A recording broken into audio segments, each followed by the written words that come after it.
My name is Dr. Ghassan Abu Sitta. My name is Dr. Ghassan Abu Sitta. I am a plastic and reconstructive surgeon. I am a British Palestinian volunteer with Médecins Sans Frontières. This morning, upon the request of Al Ahli Hospital administration, I moved from Shifa Hospital to Al Ahli Hospital to help out with the treatment of some of the wounded, as the number of wounded had exceeded the number of beds in the hospital.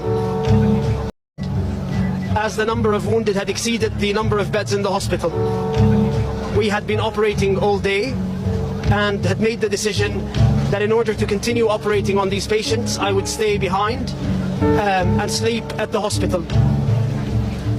In the evening, after we finished one of the surgeries, we heard a missile screech following by a huge explosion.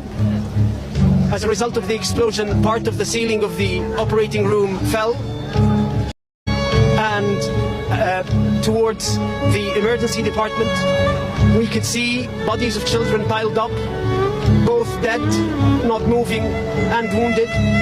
There were several who had been amputated. I tended to a man who had his leg blown off at the thigh. We then carried on trying to resuscitate the patients. When the ambulance came, I decided to help out by carrying one of the leg blown off at the thigh.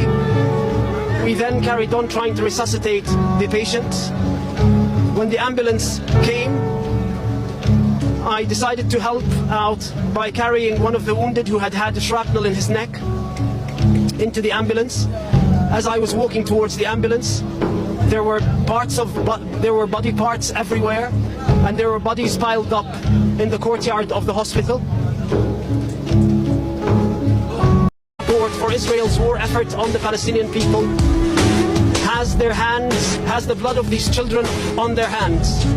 That unconditional support is what led us to this massacre. The impunity that Israel believes it has from its Western allies is what has led to this massacre. No other country feels the impunity to target hospitals and get away with it.